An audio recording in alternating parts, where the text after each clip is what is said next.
கோபப்பட்டு பயங்கரமாக இதாகும் பொழுது தன்னுடைய ஜடாமுடியிலிருந்து ஒரு உருவத்தை ஜடாமுடியை கீழே பிச்சு போடுறார்.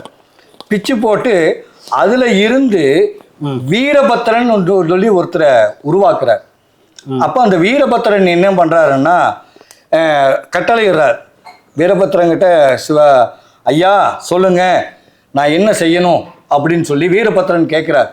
உடனே வீரபத்திரன் சொன்னதுமே நீ போய் தக்கனுடைய தலையை கொய்து யாககுண்டத்தில் போடு அப்படிங்கிறார்.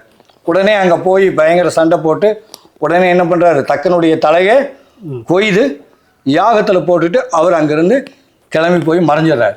அப்போ என்ன பண்ணுறாங்க அப்படின்னா தக்கனுக்கு தாங்குகிற ஒரு அகந்தை இருந்தது பார்த்தீங்களா, அப்போ அந்த அகந்தை போச்சு. உடனே என்ன பண்ணிட்டாங்க, இங்கிருந்து தேவர்கள் முனிவர்கள் எல்லாம் நேராக கைலாயம் போய் சிவபெருமானே நீ உயிர் கொடுக்கக்கூடிய தெய்வம், உயிர் எடுக்கிற தெய்வம் அல்ல, அதனால் நீ தக்கனுக்கு உயிர் கொடு அப்படின்னு சொன்னார்.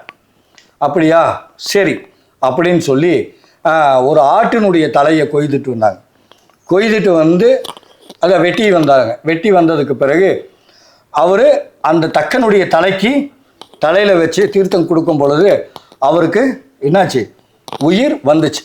அப்போ என்ன பண்ணனா தக்கனுக்கு தாங்குகிற ஒரு அகந்தை இருக்கக்கூடாது அப்படிங்கிறதுக்கு இது ஒரு எடுத்துக்காட்டாக இருந்தது. நீங்கள் பார்த்தீங்கன்னா சிவபெருமானுடைய கல்யாணம் நடக்கிற மாதிரி இருக்கும். அந்த இடத்துல ஒரே ஒரு தலை மட்டும் நிற்கும்.